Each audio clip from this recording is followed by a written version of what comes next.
Hargreaves, chance for Torquay! Chris Hargreaves, the captain! If he stays onside, Carlisle checks instead. He's looking for Benyon. Sells! Hello, welcome to the latest Gull'S Eye View, brought to you by Galaxy TQ. We've got a special guest this week. Sheridan, thank you for joining us. Thank you very much for having me. Yes, well, we're joined by Dom. Oh, thanks. I can ask. Yeah, Chris. Yeah, just getting Tom, less and less interested. Evening all, yeah. Yeah, right. So Yeah, basically, Sheridan, do you want to tell us a little bit about yourself, what you do, and sort of why you're here, apart from the fact we invited you? But Yes, very, very kindly invited me. Yeah, I mean, first of all, I am a Yeovil Town fan, first and foremost. Yeah, I know. No one told us that. Nobody's perfect. Nobody's perfect. But I'm also the commentator for BBC Radio Somerset, so I covered most of the tragic season that was the last campaign, doing all the commentaries. I think I missed 3 games, so I was there till the bitter end. This season, I will also be covering Yeovil again, but also doing a bit of Bristol City, Bristol Rovers, as well as some gigs on 5 Live. So it's all very exciting. But I am covering the first game at Hemel Hempstead on Saturday. So got the big one first. So from a Yeovil perspective, what are your thoughts? Just with the whole of last season, actually, like just run it through like briefly. Obviously, not that you want to think about it because we don't want to think about last season either, but you're going to give me PTSD. Yeah, no, don't worry. Yeah, we've got plenty. To be honest, it's a really difficult one because it felt like it really spiraled out of control at the end of the season, and it did somewhat because there was a point where Mark Cooper came in and it looked like be okay. Yeah. However, when you look back, you don't get relegated in 6 weeks as much as it kind of felt like that.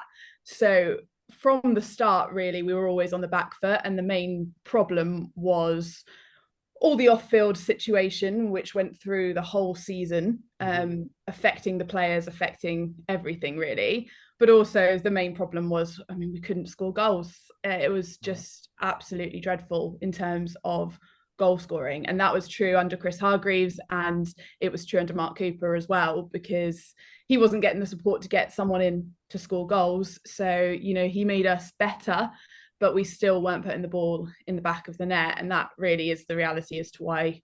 What did you make of Chris Hargreaves as a manager then? Yeah. Torquay. I mean, yeah, of course. As a man, I mean, just a gentleman, a really great human being. I really enjoyed working with him, and I really wanted it to work. He had such a philosophy as to how he wanted us to play, but he didn't have the tools at his disposal for it to work. And I think the reason the fans turned on him relatively quickly was that he didn't sort of change it when perhaps he should have done, in terms of just getting a result. However you get it, just get a result. That's very similar when he was at Aussie as a legend player. Similar, he had a plan A at Torquay when he was at Aussie. As soon as it hit November and we were playing bogged down pitches, he wouldn't change it at all, and that's where it went wrong. So but you've got to also say that he did not have the support that I think he thought he was going to have when he took the job. So I was gutted it didn't work out, and you know, some of the players, you know, still talk so highly of him as a manager and in terms of working with him. But it just, when you lose the fans like that, and you guys probably know, you know, from supporting a team at that level, when you've got sort of a smaller amount of supporters, once they turn, it's really, really tough to get it back. The difference at our club was that the fans turned, and our manager lost all the fans and stayed, which is the big difference. Yeah, that is interesting. That's what, just on that thing actually, Gary Johnson, obviously a Yeovil legend. What are thoughts about like Gary Johnson, like now from like a Yeovil point of view? How do you look back at his whole time? The greatest manager we've ever had. Yeah. Full stop. He gave us, you know, he made history in getting out of the Football League, and then, you know, to come back, which, you know, they say never go back, don't they? And I remember when he was appointed that second time, and I remember saying to my dad, like, they say never go back. Is this going to work? Yeah. and then we get to the championship. It's Mental. just unbelievable. It's absolutely crazy. Yeah, absolutely crazy. He was able to get players that overperformed on a consistent basis for so long, and that's what I was always so impressed of. All the loans worked. You know, that's something that just hasn't happened over the past few years. No, it hasn't. I think he always gets a good reception at Hewish Park, and so he should. Yeah. He's an absolute legend of our club. And Yeah. you know, there's always talk when Chris Hargreaves got sacked, could Gary come back? Yeah, but I think probably You do wonder if 3 he's going to times. have one last hurrah, don't you? The one last hurrah. 3 times, probably a little bit Yeah. too far, but an absolute legend. Sheridan, would you say your rise to the championship was kind of, I don't want to say kind of like you peaked too high or all that, but for such, with all due respect, one of the smaller teams certainly in the EFL and definitely in the championship, do you think that was kind of as much as it was the highest point probably for any Yeovil Town support, it was also the start of the downfall back down the pyramid? Or I mean, it absolutely was, because not only did we get relegated from the championship, we then successively got relegated from League One. So it definitely started the slide. But I mean, they can never take that day away from us. No. They can never take that season away from us. And I wouldn't change it for the world. But it definitely was not prepared for properly. No. It came out of nowhere. No one expected us to get promoted, including the club. And the way they planned for the championship just did not work.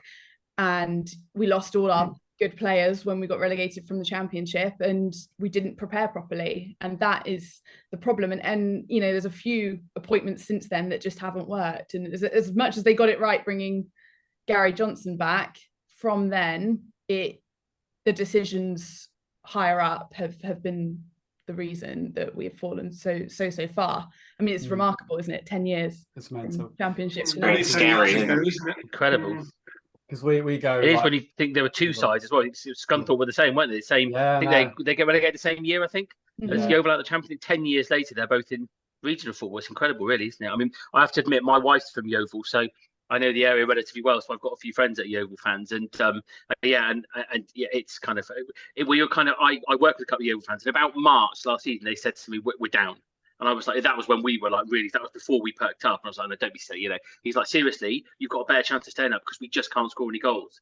And I was like, well, surely you'll do better. And it just carried on. He's like, every week, he's like, no, didn't score again. Just didn't like scoring. And she said that was a massive reason that a lot of people I know. Was it when we lost at Dorking, didn't we? And I think Yeovil won that night. And it felt like Yeovil going to stay up at that point, didn't it? And they were on the up. But I mean, that's as good as it got for those guys. I don't want to mention it, but those 2 games against you guys were when Mark Cooper was getting a bit of a run. Yeah, no, when you beat us 2-0, I was like, oh, we're going down. Yeovil will go right to the table now.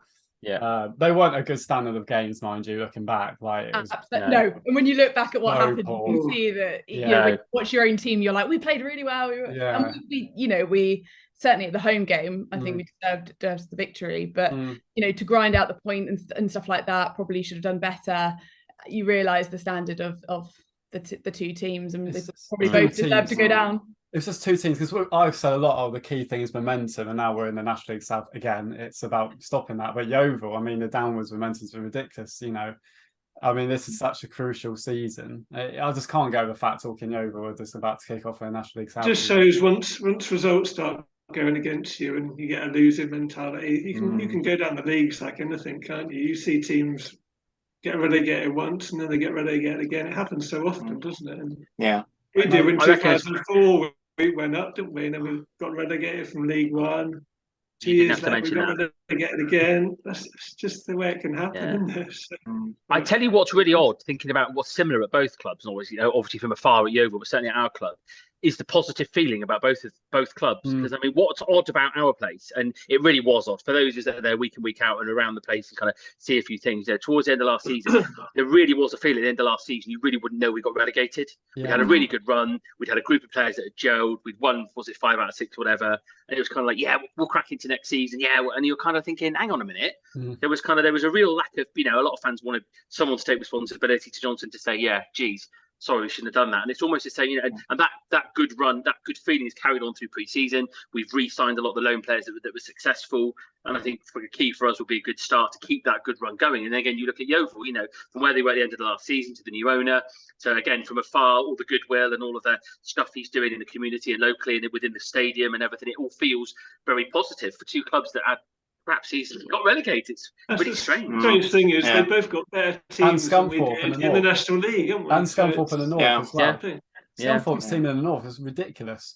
I would say, if I don't know from your point of view, but from Torquay point of view, if we were in National League, I'd say top half playoffs. Really, that's how I feel right now. So what's the crack with this new guy then, Sheridan? Yeah, I was about to ask that.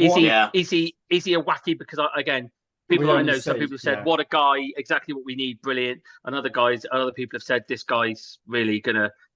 When this goes wrong, it's gonna go wrong big time." And he's had a bust up this week with Ugler, is it? Try to explain all that as much as you, because there's so much. I mean, what's happened. There's so much that happened. I mean, I think a couple of you guys messaged me last season when some of the interviews with Mark Cooper were revealing kind of what was happening off. Behind that was incredible though, wasn't it? To be in the media at that time must have just been like, wow. Honestly, I had to prepare myself for every post and not because of the football, which was bizarre considering we were losing matches like anything. But it was very clear that when this stewardship came in, that players were being signed that Mark Cooper didn't agree to. They weren't fit. They weren't ready for a relegation battle. Was this under Ugler? Yeah. Right. Yeah. So, I mean, that relationship was just completely broken. Because he didn't own the club, did he, at that point? Was he just putting in money to help out? No, I mean, he invested a lot in the playing squad, but it never quite got over the line. There's always been this complication at Yeovil in that we don't own the stadium. So like us, we don't either. I mean, it's awful, isn't it, for clubs? It just complicates any kind of takeover. So that was sort of stalling things. And the relationship with Mark completely broke down. And you know, that's what happened. And the players didn't play for him really that had come in, and then there were a select group of players which we have kept for this season that you know, we're trying to give everything. The same for you probably guys know the Gull'S cast, every week they would talk on the podcast about the same 4 or 5 that would give everything, like Staunton, I guess. Staunton's son that we say, I mean, what a captain. And then over the unless it's on a plastic pitch, and then he won't be seen. Is he really not going to play on plastic pitches at all this year? Then is that the? No, so he's not playing on any of them. So got to protect that knee. And then it kind of happened really quickly with Martin Hellier. It felt like in the season had come to an end, and he got everything. So he owns the whole club, and I think that's why the transaction was so simple. And he's made his feelings very clear about not only the period where Matt Ugler and his family were involved, but also when Scott Priestnall was owning the club as well. So he was very vocal on social media, as I'm sure you've seen, and that has continued. So I mean, I've never actually met him. I've never spoken to him. I've never interviewed him. So I'd love to do that. What I will say is that it's very impressive what he's done at the stadium, because does look it, it looks unbelievable considering it's been so neglected. And he said he would let Mark Cooper manage and sign the players, which he has done. He's come off to social media, which I think is a good thing. Really? That's a shame. I was enjoying that. It was lively, wasn't it? Going back to, it seems like he wants to feel the love to me, Sheridan. He wants to hear everybody and be known to everybody and all that lot. But that doesn't work well. Results will do that at the end of the day, won't it? Results will I've said it before. The only way to get the support back that we had in League One and even in League Two, the Championship, is to win football matches. It's the only way you get it back. You know, it looks fantastic, and that does all help. But unless you're winning, you're not going to get that core support back. I was I was going to say, just regarding your interviews, especially last season, I think you got, from us especially, there was a lot of respect in how you conducted yourself in those interviews. Yeah. Unfortunately, the Torquay United interviews are very, I don't want to say scripted, but it does seem like there's not a lot of blame attached. It's very stage managed in our opinion, whereas yours were a breath of fresh air. I must say it was reassuring to hear tough questions being asked. But obviously with the ownership, especially last season, how was there kind of in your mind on the one front, you want to go in tough and ask these questions, but on the other hand, what's going on behind the scenes, it might not be Mark Cooper's fault to an extent. I mean, how did you find that balance? Yeah, it was really tough. I think the thing was, and when you're a club of this size, I mean, I think I'll find it very different when I'm covering other clubs, is you can see what's happening because you're so close to the players, you're so close to the management. You can see if there's a divide, you can see the frustration in them. It's a lot more, you're just able to understand exactly what they're going through. So, and I would speak to Mark Cooper off the record as well, which always helped because I think he knew what I had to do.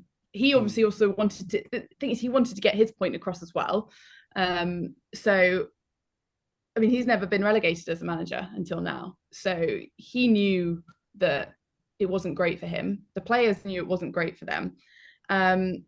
So there was definitely a balance. And I had to interview Matt Ugler a couple of times as well. And which particularly the second time was really tough because I had to say, is Mark Cooper having a say in these players? Because that's all that was being talked about, was that the manager wasn't on board with what was happening. So it's a fine balance. And I think sometimes you have to kind of do the hard question followed by a softer question. And don't think I didn't get criticism, because I certainly did. Say, not all fans were happy. So no, but I think a lot of fans. I think certainly our questions are almost kind of leading questions. The questions that and I think the difference, of course, is the guy who does ours works for the club, which I think is a massive difference to a local journalist who is a fan of the club, who obviously has the club's interest at heart. But I think the difference is you're that bit more detached. You can actually start by always saying, not that I'm paraphrasing here, and you kind of, that was crap, wasn't it, Mark? Which kind of some of them started a bit more polite than that, but kind of started like that in a way that ours were always kind of like, well, there's positives to be taken from that 3-2 defeat, Gaffer. And you're kind of like, no, there aren't. We're getting relegated, and they were just much more kind of simple, kind of closed questions that you could just agree with. Which is different to being asked a direct open question where you've got to answer it, which a lot of the questions in the interviews with, and of course the one we remember is the one about Nuble, when he just kind of lost it pretty much kind of on camera, didn't he? Pretty much saying, well, look at him, he's down the road, we had him in the bag and then he's gone somewhere else type thing. And that must have been, what do you say to that? I remember that so well, because I said to Mark before we went on air, I was like, Nuble scored twice today. And he was like, I know, he's going to keep them up. And then he said, there's a player down the road who we were going to have. And I remember, Frank Nuble, you mean? Had to have the name. Yeah, crazy. How he ended up at Yeovil? One of us would go down last season. We were thinking, Cooper gets him up, it will show we should have changed managers, or if we stay up, it shows we've done the right thing. In the end, we both stormed out of the division, didn't we? So nobody was right in the end. About Nuble. So what's the thoughts on that then, obviously, because he's now gone back? For our end, we were like, all right, fair enough. Didn't like him anyway. He's crap now. Yeah, you can have him. Yeah, let him have him. Yeah, no. But the first time we'd had somebody talk to supporters, Sheridan, he was right on Twitter straight away, riling us up, getting our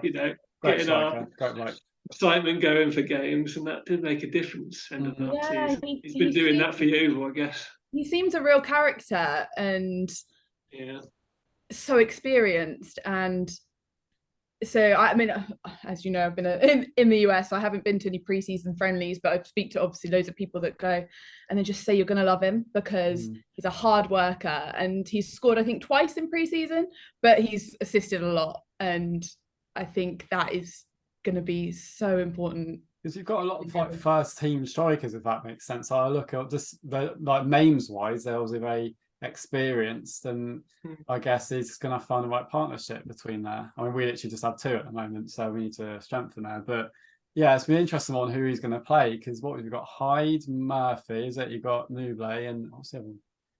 Yeah, and we signed Alex Fisher's still there, isn't he, as well? Yeah, not fit yet. Not fit yet. But yeah, he suffered a double leg break. But we signed a young lad, Ollie Thomas, on loan from Bristol City. He's also striker. Yeah, that's the one. So you've got that balance: 3 very experienced strikers and 1 sort of young lad who's looking to play his trade. I mean, the reaction when Reece Murphy came back. I mean, we just love him. He's just didn't quite work out as well at Torquay, but it definitely worked out better. Yeah. One of those, yeah. Bless him. So yeah, no, I mean, we needed strike. Like Mark Cooper said it every week, single week. We know where we're weak. We're weak up front, and he's brought in 3 strikers, which I think we can all agree are more than good enough for this division. And been scoring in pre-season, which we didn't do last season. So I'm hopeful. I said on here. Sorry, Chris. You want to go? No, go on. No, I was going to say. I mean, I said on here, so I'm not saying I'm not being wise after the event, but I said personally I wouldn't have signed Nuble for us because I saw him in the bar after a couple of the games towards the end of last year. He could barely get up steps. So in terms of because I mean he looks a bit. He almost looks older than he is.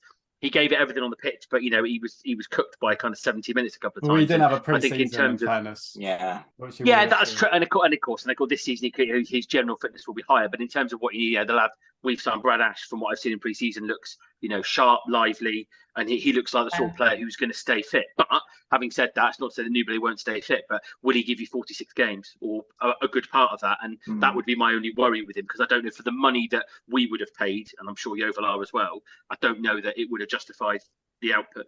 Yeah, and you're right. It's a completely different. 60 minutes, don't you?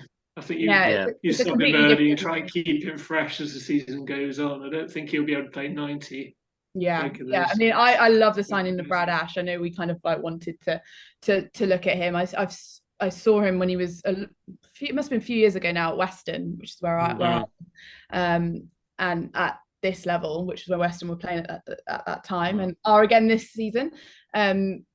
Just knows where the back of the net is, hard worker, and as you say, young, hungry. I think that's a really, really good signing.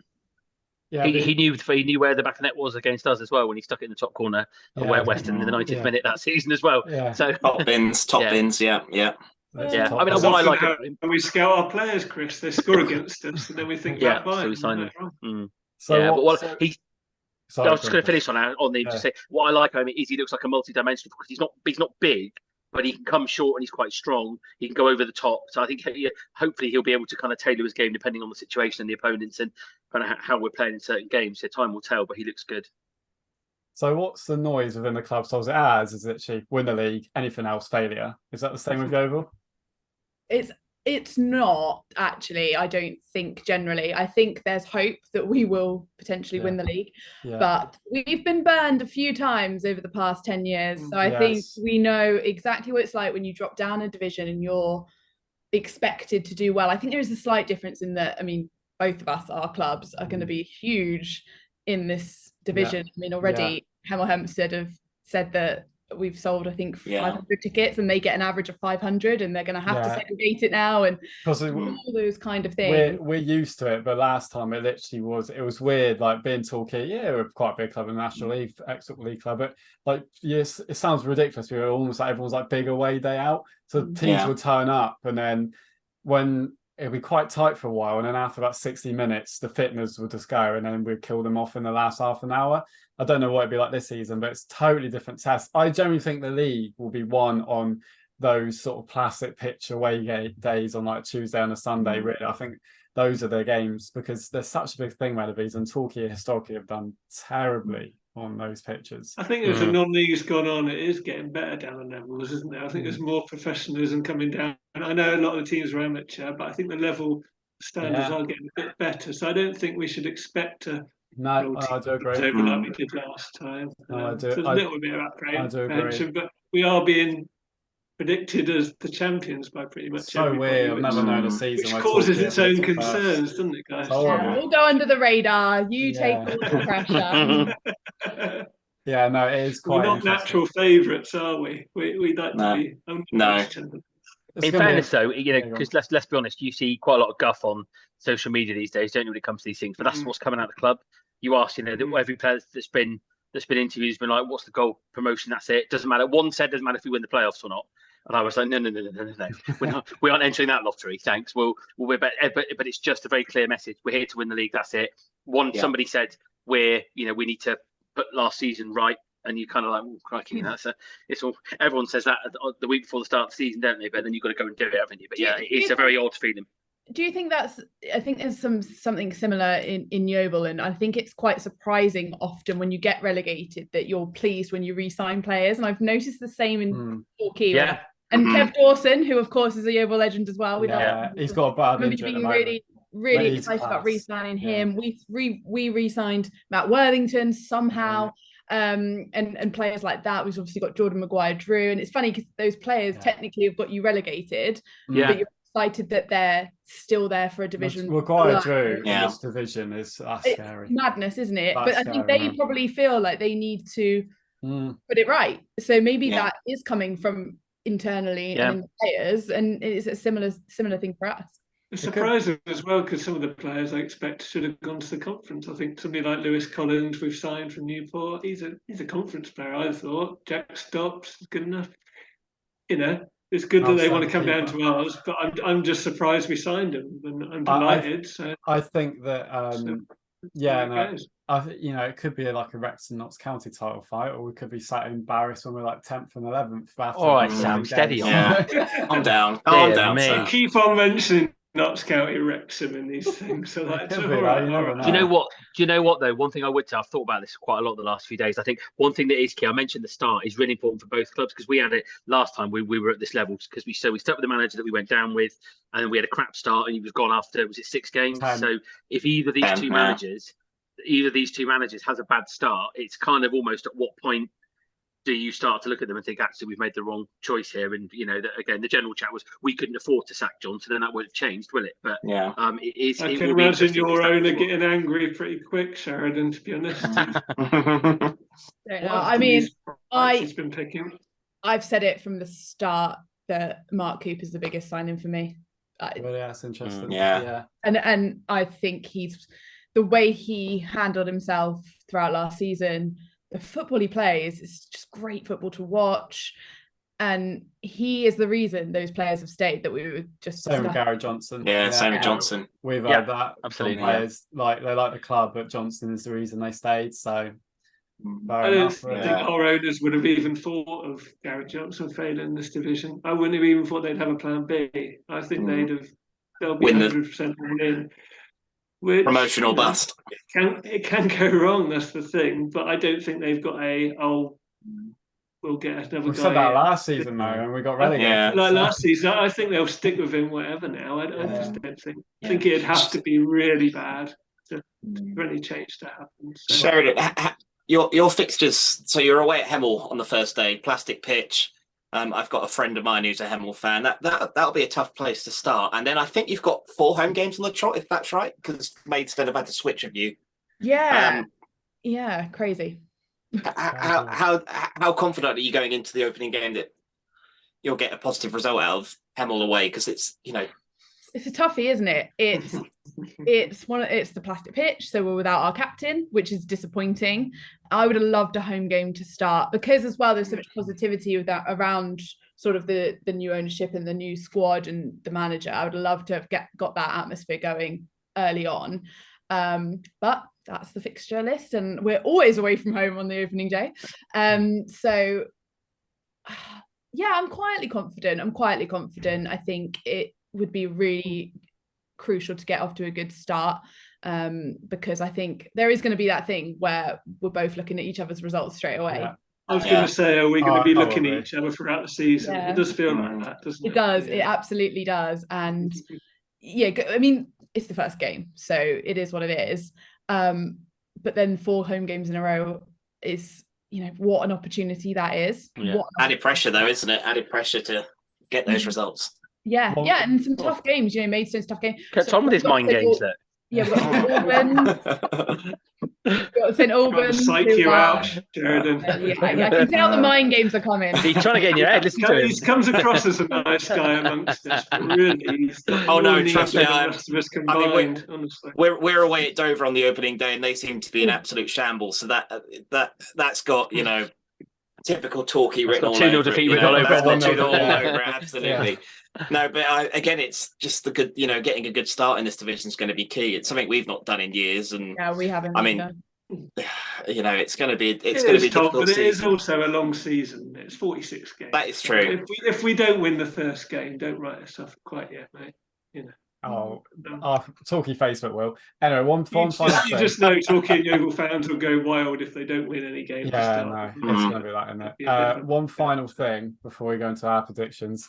Why on earth is Torquay v Yeovil on a Tuesday night? How ridiculous is that? Like, from a business point of view, from both, like obviously Torquay, but just from Yeovil fans travelling down. Like, when I saw that, I was like, you're joking.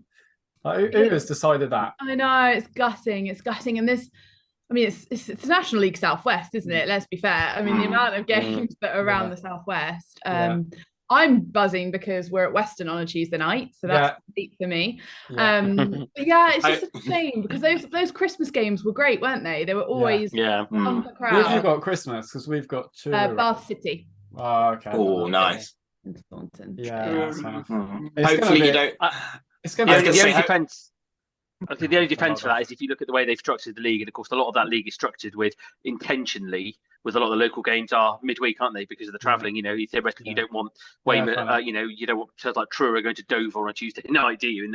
In that sense, so it's in keeping with it. But you would have thought there would have been a little bit of common sense that said, "Crikey," because we're at Yeovil on Good Friday, I think, which will be a great opportunity for that when we win the title there. So it's going to be. I don't think I'll ever forgive the National League for making me go to Gateshead on a Tuesday night. No, that is ridiculous. That is ridiculous. And getting battered 4-0 and getting hammered, Yeah. How come Yeovil don't pack out our ends, Sheridan? They never bring as many fans down as we take up to Yeovil, do they? How come they don't pack out playing? And we've got a roof as well. Yeah, we've got a roof and everything. We've got a roof. There's talk of a roof. Martin wants to put a roof on the. I don't think you need it. If he puts a roof who cares? on, we'll like him. Yeah. I was going to say, Sheridan, hopefully you don't turn up to Western on a Tuesday night like we did a few years ago, where they completely underestimated our away support, especially if you're doing well. They were expecting 350 and we took over 1,000, and they just didn't know how to cope with the numbers. Welcome to the National League South. And then Brad Ash scored in the 90th minute against us. And then Brad Ash scored, yeah. And then we conceded 90th. And the only I remember about that was our goalkeeper saved a penalty. And we were all high-fiving, celebrating. From the resulting corner, we'd all switched off and just left him in about 5 yards of space on his own to stick it in the top corner about 20 seconds later. So, that's the National League South. That's the National League South. We couldn't even beat Western that year, could we? No, lost at home. Yeah, I have wanted a Western Yeovil that's not a friendly for so many years, but I didn't think we'd be the same. That's what we wish for, you see? But there we are. You wanted this. We all have our dreams, Sheridan, don't we? Yeah, Football League again one day also. Anyway, I was going to say that Good Friday game against you, we could potentially break the our original home record for the South, because I think it's about 5,500 is the National League South record that we hold. Okay. So all being well, but Yeovil could break records. How much does Sewers Park hold? It's 9,000, I think. 9. Yeah. Well, they'll never beat the South away following, though. We hold that too.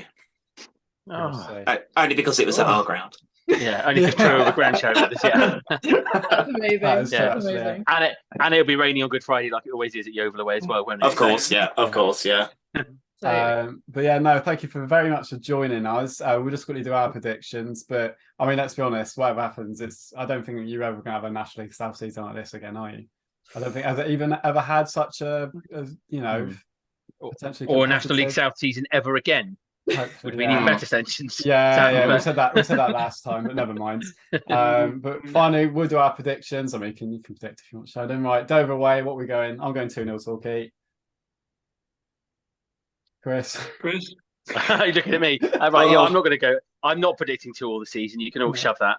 I think the only bit that worries me is our defence a little bit, because Tomlinson has been good in pre-season, but he's not played anywhere regularly at any sort of first team level. So I think clean sheets could be an issue to start with, but we'll score goals. We will win 3-1. Very nice, Dom.